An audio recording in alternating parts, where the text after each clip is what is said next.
نے یہ کہا تھا کہ فاطمہ میرا ٹکڑا ہے، جس نے فاطمہ کو اذیت دی اس نے مجھے اذیت دی. اور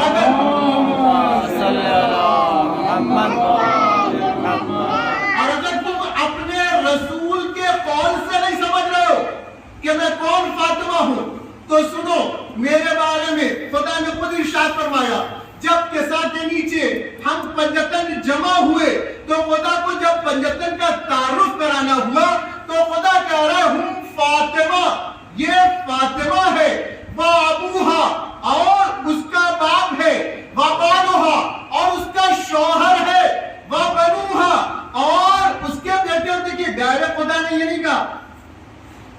ماشاءاللہ کم سے کم میں نے جو خدا کا قول نقل کیا ہے آپ سب اس سے واقف ہے، اس لیے کہ ہمارے بزرگوں نے بہت اچھا طریقہ ہمارے یہاں رکھا ہے کہ ہر شب جمعہ کم سے کم ہمارے بستی میں حدیث قصہ ہوتی ہے. اور یہ حدیث قصہ کا فیض ہے کہ مجھے ترجمہ کرنے کی بھی ضرورت نہیں اس جملے کی، آپ سب اس ترجمے سے واقف ہے. اور دیکھیے ڈائریکٹ خدا نے نہیں کہا ہم فاطمہ وابوہا وبالوہا وبنوہا، بلکہ اس کے پہلے پوری تمہید بنائی ہے. جب یہ پنجتن کسا کے نیچے جمع ہو گئے تو خدا نے پکار کر کہا فرشتوں جانتے ہو اگر یہ حضرات نہ ہوتے تو نہ میں آسمان کا شامیانہ تانتا، نہ ہی میں زمین کا فرش بچھاتا، نہ میں سورج اور چاند سے مزین اس کائنات کو کرتا. اب فرشتوں نے پوچھا خدایا جب تو نے اتنے فضائل بیان کر دیے تو اب یہ بھی بتا دے کہ یہ کسا کے نیچے ہے کون، یہ چادر کے نیچے ہے کون. تو خدا نے پکار کر کہا ہم فاطمہ وابوہا وبالوہا وبنوہا. لیکن میرا مقصد حدیث کے ساتھ سنانا نہیں ہے، میرا مقصد صرف ایک گوشے کی طرف آپ کی توجہ دلانا ہے. خدا کیا کہہ رہا ہے ہم فاطمہ وابوہا وبالوہا وبنوہا. فرشتوں نے سوال کیا تھا خدایا یہ کون ہے؟ خدا پکار کر کہہ رہا ہے یہ فاطمہ ہے، یہ فاطمہ کا بابا ہے، یہ فاطمہ کا شوہر ہے، یہ فاطمہ کے بچے. خدا مرکز تعارف جس ذات کو قرار دے رہا ہے وہ ہے شہزادی کی ذات. آپ کو عجیب نہیں لگتا؟ جبکہ کسا کے نیچے رسول کی ذات بھی ہے اور خود مولا علی کی وہ ذات ہے کہ جو ہر جنگ میں سب کے سامنے رہی. حسنین بھی ہے. فرشتے کچھ نہیں، اگر رسول کو نہیں جانتے مولا علی کو نہیں جانتے تو کم سے کم جوانان جنت کے سردار کو تو جانتے ہوں گے نا. آپ کا تو یہ عقیدہ اپنے حدیث تو ہے کہ حسن و حسین جنت کے جوانوں کے سردار ہے. کچھ دیر کے لیے مان لیجئے کہ فرشتے رسول کو نہیں جانتے تھے، مولا علی کو نہیں جانتے تھے، کم سے کم خدا کو حسنین کے ذریعے تعارف کرا دینے کے لیے تھا کہ یہ حسنین کے نانا ہے، یہ حسنین کے بابا ہے، یہ حسنین کی ماں ہے.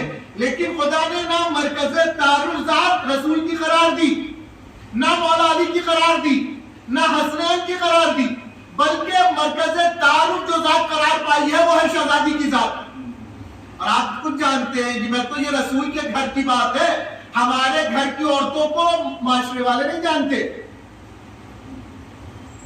آج کسی کے گھر کی کوئی مستور باہر آ جائے تو کیا اس کا نام لے کر آپ ایک عام مجمع میں تعارف کرا سکتے ہیں؟ اگر تعارف کرایا جائے گا تو مردوں کے ذریعے، بلکہ خدا نے تو مردوں کے ذریعے تعارف نہ کرا کر شہزادی کے ذریعے، وہ بھی اس بیوی کے ذریعے تعارف کرا رہا ہے کہ جب ایک نابینا صحابی رسول کی بزم میں آیا اور شہزادی نے اس سے پردہ کیا تو رسول نے کہا بیٹی یہ تو نابینا ہے. شہزادی نے پلٹ کر کہا بابا وہ نابینا ہے میں نابینا نہیں ہوں. اسی ذات سے خدا تعارف کرا رہا اپنے رسول کا اور رسول کے حبیب کا. اور دیکھیے جب خدا نے تعارف کرایا، یہاں پر کسی کے بھی ذریعے اگر تعارف کرایا جائے، مثال کے طور پر میرے گھر سے کوئی آ جائے اور آپ سوال کریں کہ یہ کون ہے تو یہ کہا جائے گا کہ یہ مولانا کے باپ ہے، مولانا کی ماں ہے. اگر میرے ذریعے تعارف کرایا جا رہا ہے تو اس کا مطلب یہ ہے کہ آپ پہلے سے مجھ سے واقف ہیں، آپ پہلے سے مجھ سے جانتے ہیں، تبھی آپ سمجھ سکتے ہیں کہ یہ کون ہے. اور اگر آپ پہلے سے نہیں جانتے ہوں گے تو فوراً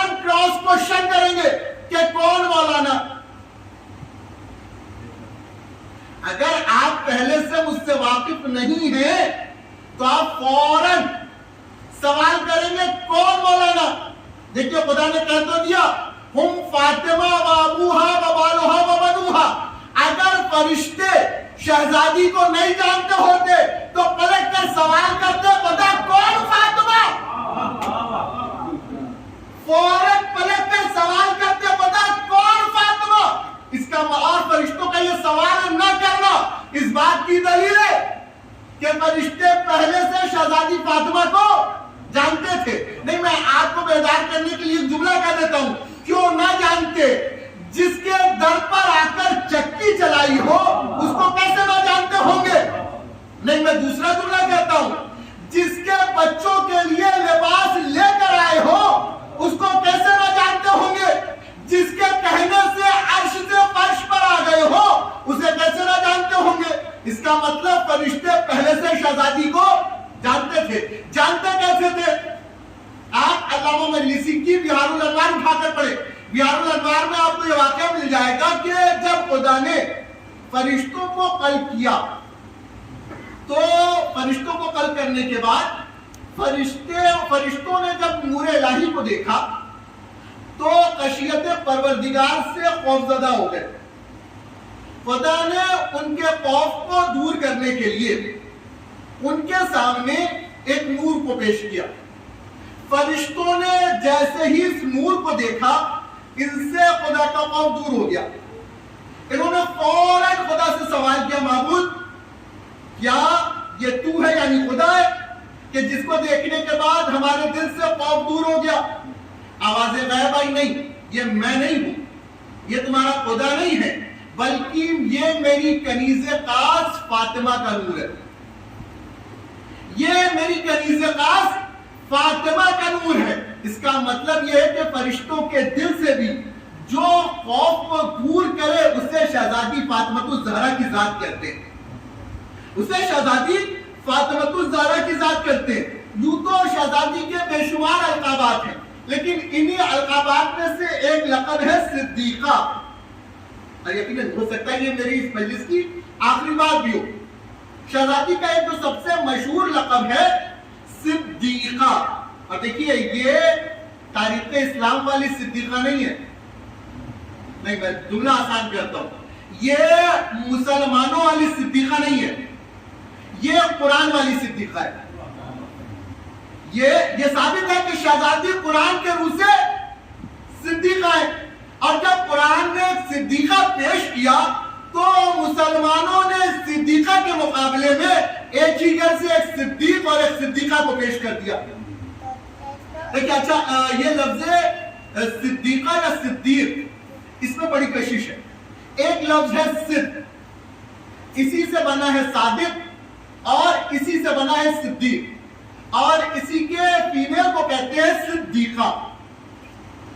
صدق یعنی سچ، صادق یعنی سچ بولنے والا، صدیق یعنی سچ بولنے والا. دونوں کے معنی ایک ہے لیکن دونوں کے معنی میں تھوڑا سا فرق ہے.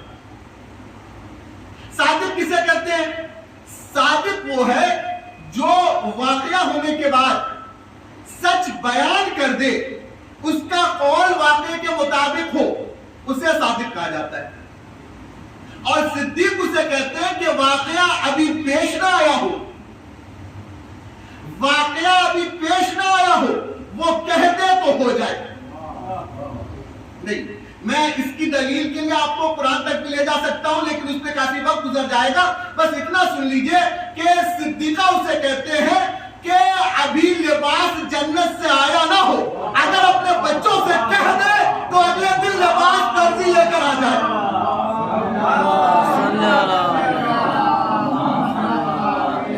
اور اس کی دوسری دلیل کے لیے میں قرآن میں سورہ یوسف میں جا سکتا ہوں کہ جہاں پر جناب یوسف نے جب خواب کی تعبیر بیان کی ہے اور آنے والے نے جب خواب سچ ہو گیا تب جناب یوسف کو صدیق کا، میں پھر کہہ رہا ہوں قرآن سے میں دلیل اس لیے نہیں دے رہا ہوں، بہت زیادہ وقت گزر جائے گا. صدیقہ اسے کہتے ہیں کہ ابھی واقعہ پیش نہ آیا ہو، کہہ دے تو ہو جائے. قرآن نے جب اپنی صدیقہ کو پیش کیا تو مسلمانوں نے بھی اپنے صدیق اور صدیقہ کو پیش کر دیا. اب میں ایک عجیب بات اپنے نوجوانوں کے حوالے کرتا ہوں.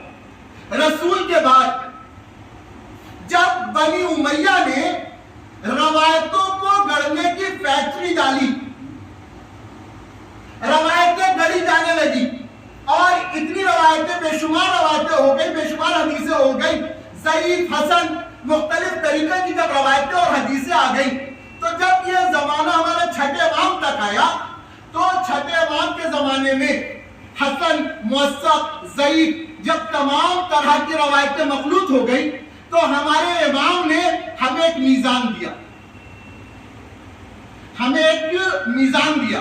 ہمارے امام نے ارشاد فرمایا کہ دیکھو، جب بھی تمہارے سامنے ہمارے کسی قول کو، ہماری کسی حدیث کو بیان کیا جائے تو اس کو قرآن کے سامنے پیش کر کے دیکھنا، اگر وہ حدیث قرآن کے مطابق ہو تو مان لینا کہ ہماری ہے، اور اگر قرآن کے مخالف ہو تو ایسی حدیث کو دیوار پر دے مارنا۔ یہ برابر یہ بات منبروں سے پڑھی جاتی ہے کہ اگر یہ دیکھنا ہو کہ کون سی حدیث سچی ہے اور کون سی جھوٹی ہے تو قرآن سے ملا کر دیکھ لیجئے، اگر قرآن کے مطابق ہو وہ سچی ہے، اور اگر قرآن کے مخالف ہو تو ایسی حدیثوں کو دیوار پر دے ماریے۔ اب قرآن نے اپنے اعتبار سے ایک صدیقہ پیش کیا، مسلمانوں نے اپنے اعتبار سے صدیق اور صدیقہ پیش کر دیا، لیکن آج تک ہم دھوکہ اس لیے نہیں کھائے کہ ہم نے مسلمانوں کے صدیق اور صدیقہ کو قرآن سے ملا کر دیکھا۔ جب ان کی صدیقیت قرآن کے مخالف نکلی تو ہم نے ان کی صدیقیت کو دیوار پر دیکھا۔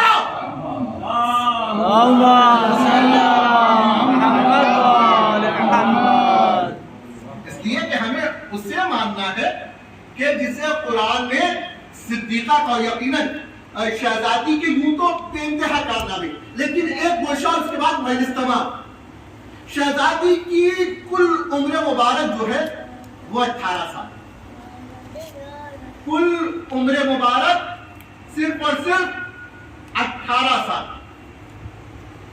شہزادی عورتوں کے لیے ہادی بن کے آئی ہے، شہزادی عورتوں کے لیے رہنما بن کے آئی ہے۔ کل بھی میں نے یہ بات کہی تھی کہ ہمارے یہاں معصوم 14 ہیں، ان 14 میں 13 معصوم مرد ہیں جو مردوں کی ہدایت کے لیے آئے، ایک معصومہ عورت ہے جو عورتوں کی ہدایت کے لیے آئی۔ جو کام 13 معصوموں کو مل کر کرنا ہے مردوں کے لیے، وہی کام شہزادی کو تنہا کرنا ہے عورتوں کے لیے۔ میں اور آسان کرتا ہوں، ہجرت سے پہلے رسول کے 40 سال، عام الفیل کے 40 سال، عام الفیل کے 13 سال بعثت کے، ٹوٹل ہو گئے 53 سال۔ 53 سال یہ، اور پھر 1 ہجری سے لے کر 260 ہجری میں ہمارے 12ویں امام پردہ غیب پہ گئے۔ اللہم صلی علی محمد وآل محمد۔ 260 سال وہ اور 53 سال ہجری سے پہلے، دونوں کو ملا دیے کل بنتے ہیں 313 سال۔ اب سوچئے شہزادی کی فضیلت کیا ہوگی کہ 313 سال میں جو کام 13 معصوموں نے مل کر مردوں کی ہدایت کے لیے کیا، وہی کام تنہا شہزادی نے 18 سال میں عورتوں کی ہدایت کے لیے کر دیا۔ آپ سوچیں شہزادی، اور جبکہ یہ بات کہتا ہے چلو اپنے نوجوانوں کے لیے، مردوں کے مسئلے آسان ہیں، عورتوں کے مسئلے شریعت کے اعتبار سے مردوں سے کہیں زیادہ پیچیدہ ہے۔ اور سوچئے مردوں کے لیے خطبہ جمعہ ہے، نماز جمعہ ہے، جگہ جگہ خطبے دے سکتے ہیں۔ مردوں کی ہدایت کرنا آسان ہے، عورتیں جو گھر میں رہتی ہو ان تک ہدایت پہنچانا کتنی مشکل ہوگی۔ شہزادی نے 18 سال کی عمر میں عورتوں کی ہدایت کا مکمل انتظام کر دیا۔ شہزادی نے 18 سال اس دنیا میں گزار کر بتا دیے کہ دیکھو، اگر تم فاطمہ کی کنیز ہو تو تمہیں ایسے زندگی گزارنی ہے کہ جیسے فاطمہ نے گزاری ہے۔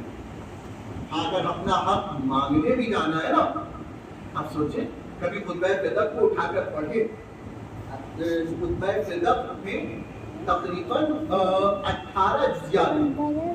ایسا نہیں کہ شہزادی نے صرف دربار میں جا کر یہ کہہ دیا کہ یہ فدق میرا ہے. 18 الگ الگ جزیات پر شہزادی نے گفتگو کی ہے. نبوت، رسالت، امامت، ان تمام چیزوں پر گفتگو کرتے ہوئے آخر میں آ کر شہزادی نے فدق پر اپنا دعویٰ کیا. اب سوچیں، ایک ایسی بیوی کہ ابھی چند دنوں پہلے جس کے بابا کی شہادت ہوئی اور بابا کی شہادت کے 5 دن کے اندر جس کے بطن میں اس کے بیٹے محسن کو شہید کر دیا گیا ہو، وہ بیوی دربار میں آ کر کس فصاحت و بلاغت سے گفتگو کر رہی تھی. وہ بیوی دربار میں آ کر کہہ رہی ہے یا ایھا الناس اعلموا انی فاطمہ، اے لوگوں جان لو میں ہی وہ فاطمہ ہوں کہ جس کے در پر فرشتے آ کر سلام کیا کرتے تھے. میں ہی وہ فاطمہ ہوں کہ جس کے در پر سردار انبیاء آ کر سلام کرتے تھے. میں ہی وہ فاطمہ ہوں کہ جس کے بچوں کا گہوارہ جھلانے جبریل آتے تھے. میں ہی وہ فاطمہ ہوں کہ جس کے لیے جنت سے دسترخوان آتا تھا. میں ہی وہ فاطمہ ہوں کہ جس کے کہنے پر جنت سے لباس آ جائے. لیکن بعد رسول میں ہی وہ فاطمہ ہوں کہ جس کے دروازے پر مسلمانوں نے آگ لگا دی، اور صرف آگ نہیں لگائی بلکہ میرے اوپر جلتا ہوا دروازہ گرایا گیا. نوجوانوں محسوس کرنا ذرا اس جملے کو. تاریخ کہتی ہے کہ جب دروازے میں آگ لگائی گئی، دروازہ جلنے لگا، شہزادی نے اپنے دونوں ہاتھوں سے جلتے ہوئے دروازے کو روک رکھا تھا. ایک ظالم آگے بڑھا اور آگے بڑھنے کے بعد اس نے جلتے ہوئے دروازے پر لات ماری. اب جو اس نے جلتے ہوئے دروازے پر لات ماری ہے نا، جلتا ہوا دروازہ شہزادی کے اوپر گرا. اب جو جلتا ہوا دروازہ شہزادی کے اوپر گرا ہے نا، تاریخ نے مجھے ایک عجیب جملہ لکھا. تاریخ نے لکھا کہ جلتا ہوا دروازہ شہزادی کے اوپر گرا. اب جو دروازے کے نیچے شہزادی دب گئی نا، یہ 18 ظالم جو دروازے میں آگ لگانے آئے تھے نا، یہ دروازے پر سے گزرتے ہوئے گھر کے اندر تھا. اب جو یہ دروازے پر گزر کر گھر کے اندر داخل ہوئے نا، دروازے کی ایک میخ شہزادی کے پہلو میں در آئی. اب تو شہزادی کے پہلو میں یہ میخ در آئی نا، شہزادی کو احساس ہو گیا کہ محسن بطن میں شہید ہو گئے. شہزادی نے پکار کر کہا فرزا مجھے سنبھالو، میرا محسن شہید. جزاکم ربکم خیر الجزا. آپ کو کوئی غم نہ دے سوائے امام مظلوم کے. عزاداروں، میں نے تو صرف ایک منظر پڑھا ابھی کہ یہ 18 ظالم دروازے کے نیچے جو بی بی دب گئی وہ تھی بنت رسول، گزر کر گھر کے اندر داخل ہوئے. شہزادی دروازے کے اندر انہوں نے صرف اتنا ظلم نہیں کیا کہ یہ شہزادی کے اوپر گزر کر اس دروازے سے گزر کر گھر میں داخل ہوئے، بلکہ مولا علی کے گلے میں ریسمانیہ ظلم ڈالی. اور جس دروازے سے گزر کر گھر کے اندر داخل ہوئے تھے، پھر اسی دروازے سے گزر کر گھر کے اب جو یہ گھر کے باہر مولا علی کے گلے میں ریسمانیہ ظلم ڈال کے لائے ہیں، جناب زہرا کو اب جو غصے سے افاقہ ہوا، شہزادی سوال کرتی ہیں فضا ابو الحسن کہاں ہے؟ شہزادی فضا کہتی ہیں شہزادی ابو الحسن کے گلے میں رسی ڈال کر لوگ گھر کے باہر لے گئے. ایک مرتبہ شہزادی نے کہا فضا ذرا میری رضا تو لانا. شہزادی نے سر پر رضا ڈالی، گھر کے باہر آئی، دیکھا کہ علی کے گلے میں رسمانیہ ظلم ڈالی گئی ہے. شہزادی پکار کر کہتی ہے ظالمو ابو الحسن کو چھوڑ دو ورنہ میں اپنے سر کے بال پریشان کروں گی. روایت بتاتی ہے شہزادی نے یہ جملہ کہا، مسجد نبی اپنی جگہ سے بلند ہونے لگی. میں کہوں گا مسجد نبی ابھی شہزادی نے اپنے سر سے رضا اتاری نہیں تھی، تم نے صرف یہ جملہ سنا تو اپنی جگہ سے بلند ہو گئی. کاش تم کربلا اور کوفہ اور شام میں ہوتی، جہاں رسول ذاتیوں کو رضا چھین کر بے بطنوں چادر ظالموں کے درمیان گھمایا جا رہا تھا اور ظالم آواز دے رہا تھا تماشائیوں آؤ، یہ علی کی بیٹیاں ہیں، رسول کی نوازیاں. جیسا منظر آپ کو گزارش ایک مرتبہ سنائے اور 3 مرتبہ سورہ اخلاص کی تلاوت فرمانا اس کا ثواب. حاضری والوں سید شفیع رسول اللہ